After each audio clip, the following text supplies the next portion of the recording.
jangan pernah takut datang ke IGD RSUD Jombang dan jangan pernah merasa takutnya di COVID kan, karena karena ini memang sering sekali terjadi di akhir-akhir ini. Jadi kita mendiagnosa suatu penyakit itu pasti berdasarkan data yang ada. Tidak mungkin kita akan meng-COVID-kan jika itu tidak COVID. Jadi jangan pernah takut karena kita juga sudah memisahkan antara pasien yang COVID dan yang bukan.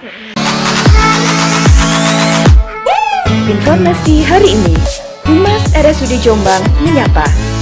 Bincang-bincang dengan Dr. Dewi Nugrahini selaku dokter instalasi gawat darurat RSUD Kabupaten Jombang membahas tentang pelayanan kegawat daruratan di instalasi gawat darurat RSUD Kabupaten Jombang.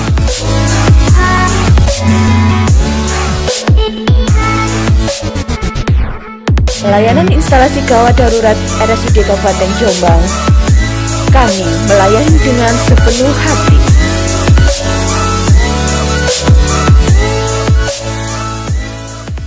Assalamualaikum warahmatullahi wabarakatuh.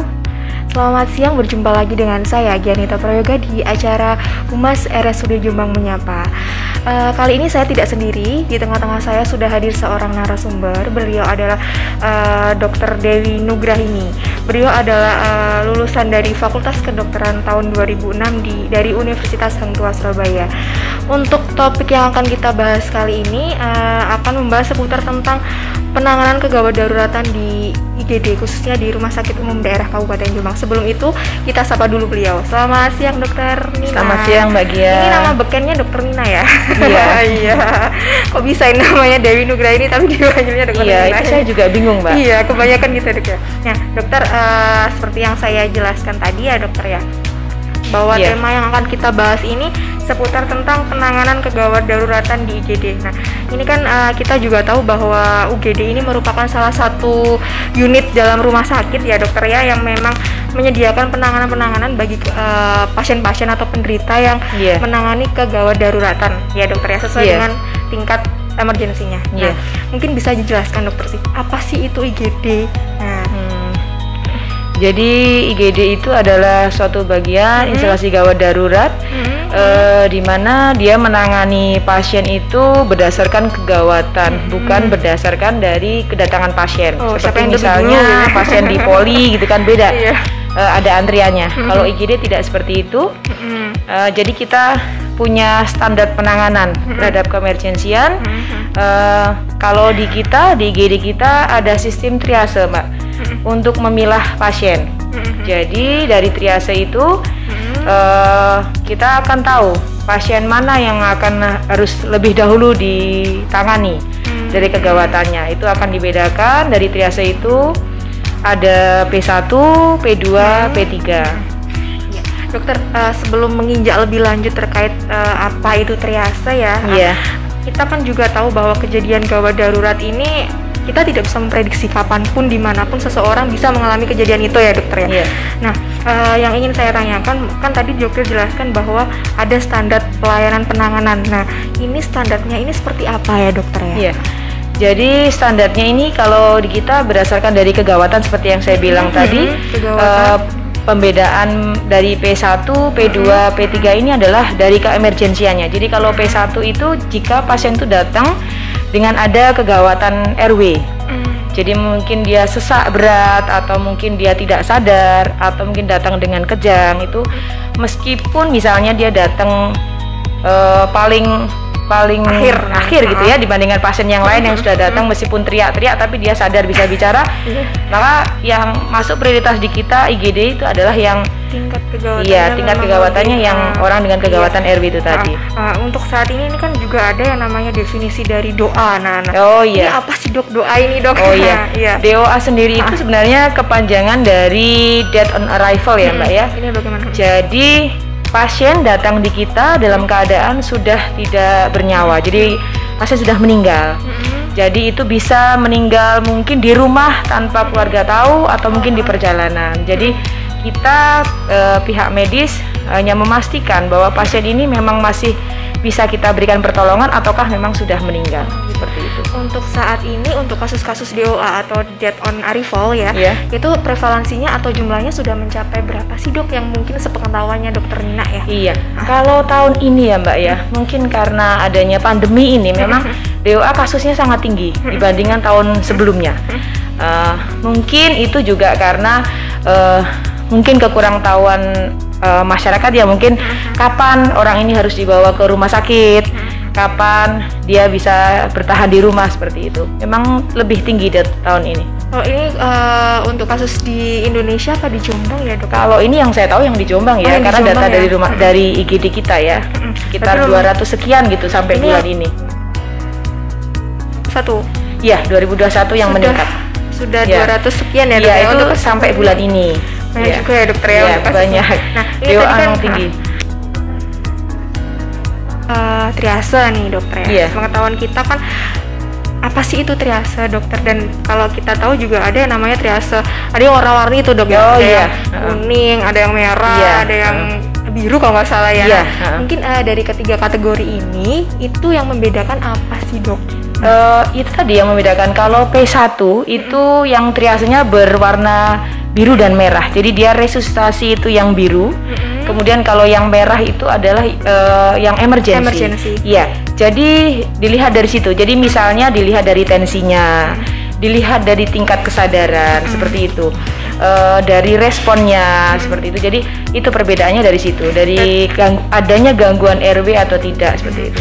Berarti dari ketiga warna ini mempunyai tingkat yang berbeda-beda. Yang paling ringan adalah yang hijau. Iya.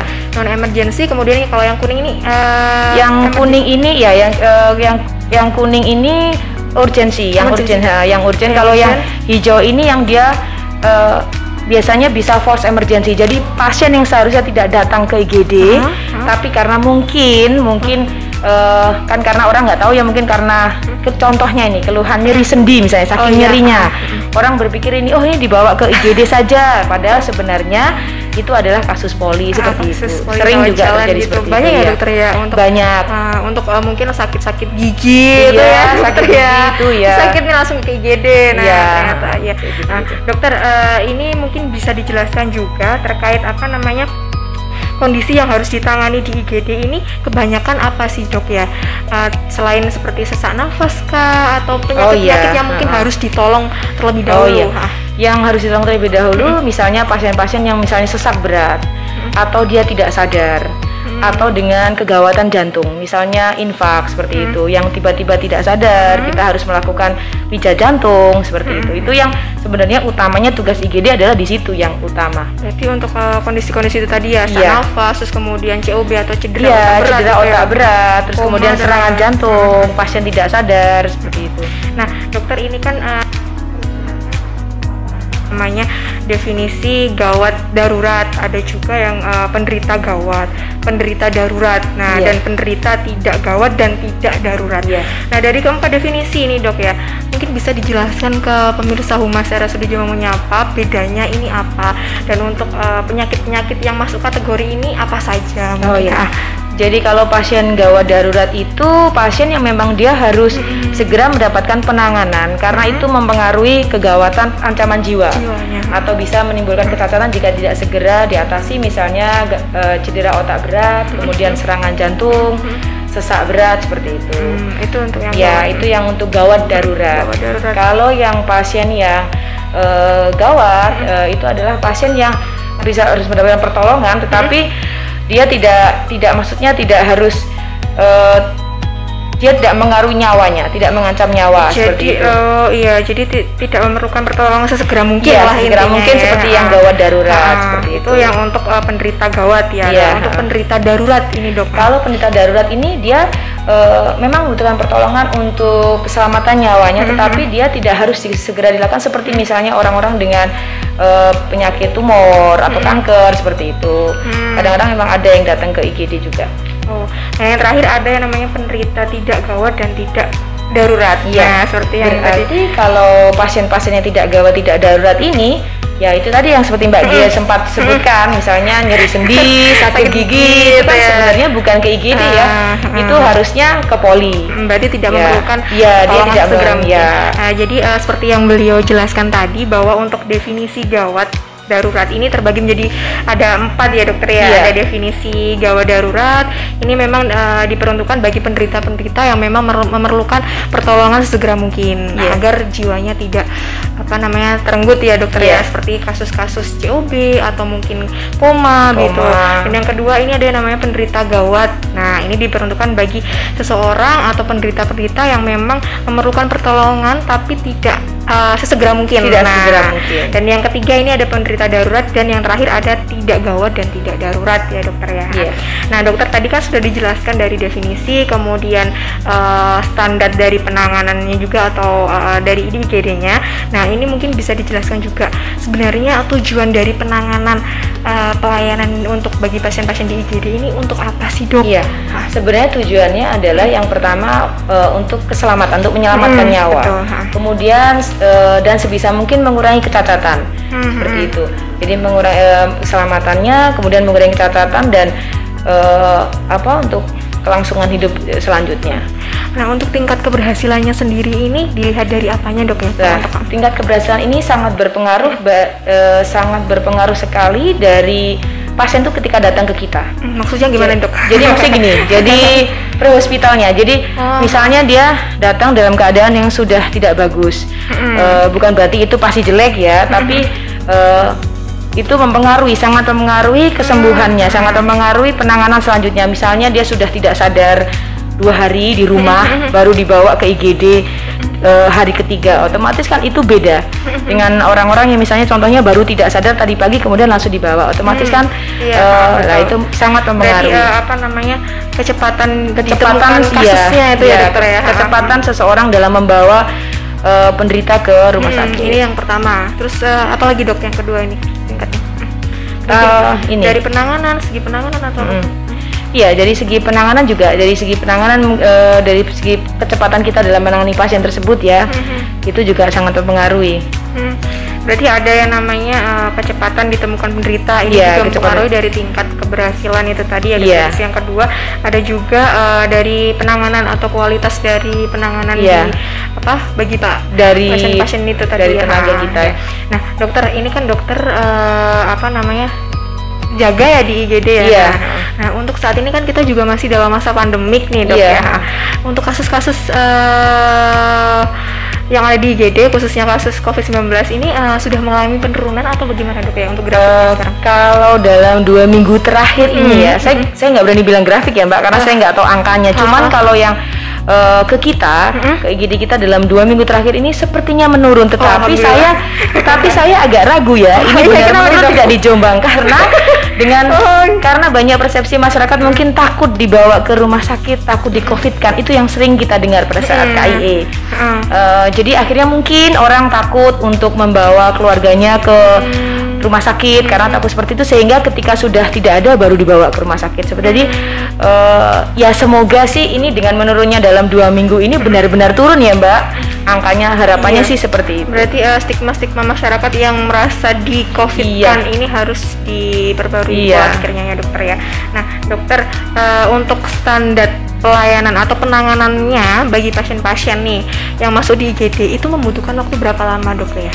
Untuk masa observasinya nih yang masa observasi ya Mbak. Jadi kalau masa observasi sebenarnya memang tidak bisa dipatenkan ya harus berapa. Cuman kalau kita punya kayak misalnya pasien-pasien di P1, pasien-pasien di P1 itu kita tidak boleh lebih dari sebisa mungkin kita tidak boleh sampai lebih dari 2 jam seperti itu, karena dia butuh segera untuk ditangani. Kemudian kalau misalnya sudah bisa dipindah untuk ke ruangan lain, kita segera pindah pasien tersebut. Berarti sesegera mungkin ya? Iya, segera untuk pasien P1. Nah, dokter untuk alur-alur sendiri atau stepnya bagi pasien-pasien yang datang di IGD ini bagaimana dok ya? Ada screening dulu kah atau bagaimana? Iya, jadi kita screening kita ya di depan ya Mbak, di triase itu, di drop zone-nya IGD itu, di depan tuh kita screening. pasien ini apa keluhannya, kemudian kita lihat seperti vital sign ya, tensi, nadi, kemudian pernafasan, saturasi. Dari situ kita lihat kegawatannya bisa terlihat dari situ. Dan disitulah kita tentukan dia masuk ke prioritas mana, apakah dia P1, P2 ataukah P3. Berarti dilakukan triase dulu di depan, screening di depan, baru ditentukan di tensi dulu ya dokter ya. Tensi dulu, kemudian baru ditentukan ini pasien P1, P2, P3. Nah ini kan juga mengingat masih dalam masa pandemi juga nih. Nah untuk membedakan bagi pasien-pasien yang COVID dan non COVID ini bagaimana dok untuk penanganannya khususnya di IGD di Rumah Sakit Umum Daerah Kabupaten Jombang? Jadi kalau di kita, kalau kita curiga dia mengarah ke COVID, memang kita pisahkan dengan pasien yang tidak curiga ke COVID. Jadi memang sih belum bisa pasti ya Mbak di depan, tapi paling tidak kita bisa menggunakan ukuran mungkin apakah pasien ini sesak berat ataukah ada desaturasi, kan kebanyakan pasien COVID dari situ kita membedakannya ya. Kita pisahkan memang dengan pasien yang mungkin murni trauma, kita bedakan supaya kita meminimalisir penularan itu. Berarti memang ada ruangan khusus ya dokter ya? Iya, ada. Ini namanya ada yang namanya pojok COVID, IGD COVID itu yang di sebelah utara selatan ya. Oh ya, selatan situ ya, berarti selatan ya, selatannya IGD ya. Pasien-pasien yang memang terindikasi mengarah ke kasus COVID. Pasien-pasien yang sudah confirm yang datang ke kita karena kita rujukan kan ya, langsung kita taruh di sana. Jadi pasien-pasien yang sudah confirm atau yang mungkin dia dengan suspek swab antigen positif sudah langsung kita taruh di sana. Ya jadi tidak perlu takut lagi ya dokter ya, tidak perlu takut sebenarnya. Screeningnya juga sudah sangat ketat dan memang sudah dibedakan dari tempat-tempatnya juga. Nah dokter ini mungkin ada sebelum ditutup nih ya, saya juga ingin tanya. Ini kan dokter seorang dokter di IGD. Nah, untuk saat ini berapa sih dok tenaga yang ada di IGD khususnya dokter-dokter jaga yang ada di karena kan mengingatkan IGD ini salah satu unit yang sangat krusial sekali ya. Nah, ini untuk dari pembagian kerjanya, pergantian shiftnya, ini setiap kali shift ini ada berapa dokter yang jadi di kita totalnya dokter itu ada 18 Mbak. Untuk di IGD-nya ada 19 ya. 19 jadi kita terbagi menjadi 3 shift sama dengan perawat, terbagi menjadi 3 shift. Shift pagi itu jam 7 sampai jam 2, kemudian shift yang siang itu jam 2 sampai jam 9, dan yang malam ini yang lebih agak lama 10 jam dari jam 9 sampai jam 7 pagi. Wah, ini habis jaga malam dokter ya? Iya, saya habis jaga malam ini. Untuk dokternya ada 19 dokter ya, dan untuk tenaga kesehatan atau perawatnya ada berapa dok? Ini kalau perawatnya ini kurang lebih sekitar 30 sampai 40-an ya untuk perawat dan bidan ya Mbak ya. Ini sudah. Ini ada perawat dan bidan. Iya, perawat dan bidan karena kan kita ada maternalnya juga. Ini dari 40 perawat kemudian ada 19 dokter, ini sudah terbagi yang di pojok COVID juga atau hanya khusus di IGD-nya situ saja dok? Ya, jadi kita begini, dalam satu shift itu kita sudah ada pembagiannya. Jadi dan bergantian Mbak, karena kan kalau yang di pojok COVID kan memakai APD terus juga tidak mungkin ya. Jadi kita bagi misalnya per 2 jam atau tergantung banyaknya pasien. Kalau memang banyak sekali pasiennya di IGD COVID ya mungkin lebih diperpendek untuk pergantiannya. Tapi dalam satu shift itu biasanya paling lama berapa lama dok itu kalau untuk pergantian shiftnya untuk pasien? Pergantian ini ya, pergantian pojok COVID-nya. Ya biasanya mereka 1 jam 2 jam itu mereka sudah harus ganti ke yang lain. Iya Mbak, kasihan juga ya, soalnya kita juga harus menjaga ini ya stamina ya, kalau capek kan juga imunnya bisa turun. Dokter, sebelum acara ini kita closing ya, mungkin ada pesan atau take home message-nya bagi pemirsa Humas RSUD Jombang. Jangan pernah takut datang ke IGD RSUD Jombang dan jangan pernah merasa takutnya di COVID kan, karena karena ini memang sering sekali terjadi di akhir-akhir ini. Jadi kita mendiagnosa suatu penyakit itu pasti berdasarkan data yang ada. Tidak mungkin kita akan meng-COVID-kan jika itu tidak COVID. Jadi jangan pernah takut karena kita juga sudah memisahkan antara pasien yang COVID dan yang bukan. Sudah ada tempat-tempatnya sendiri dan kita pun menangani juga sudah dengan APD yang semaksimal mungkin supaya tidak menularkan pada pasien yang lain. Seperti itu. Itu mungkin yang bisa saya sampaikan. Karena memang kesadaran masyarakat yang tinggi itu sangat mempengaruhi keberhasilan pemerintah untuk pandemi ini agar segera berakhir. Iya. Mungkin itu saja Mbak Gia. Ya, terima kasih dokter. Nah, seperti yang beliau sampaikan ini memang sudah sangat detail dan jelas sekali ya bahwa dihimbau untuk mungkin masyarakat di luar sana yang ingin periksa atau kontrol di Rumah Sakit Umum Daerah Kabupaten Jombang, monggo silahkan, karena dan jangan takut untuk di-COVID-kan ya dokter ya, betul. karena tentunya semua itu berdasarkan juga dengan indikasinya dan ada standarnya sendiri ya dokter ya, dan tentunya tenaga kesehatan yang lain juga sudah mematuhi protokol kesehatan yang sudah sesuai dengan standar. Nah, itu tadi ya. Baik, Dokter Nina, sebelumnya terima kasih ya karena sudah bersedia hadir di acara kita hari ini, perdana sepertinya ini. Iya, perdana. Ini habis jaga malam terus menyempatkan ke sini. Ini sangat worth it sekali. Kayaknya capek sekali ini. Tugas soalnya ya. Jadi ya mau nggak mau ya harus melek ya. Sebelumnya terima kasih ya dokter ya. Iya, Mbak, terima kasih. Baik, pemirsa Humas RSUD Jombang Menyapa, cukup sekian untuk acara siang pada hari ini. Berjumpa lagi dengan saya di acara Humas RSUD Jombang Menyapa selanjutnya, dan jangan lupa untuk subscribe dan like di channel YouTube kami. Assalamualaikum warahmatullahi wabarakatuh dan selamat siang.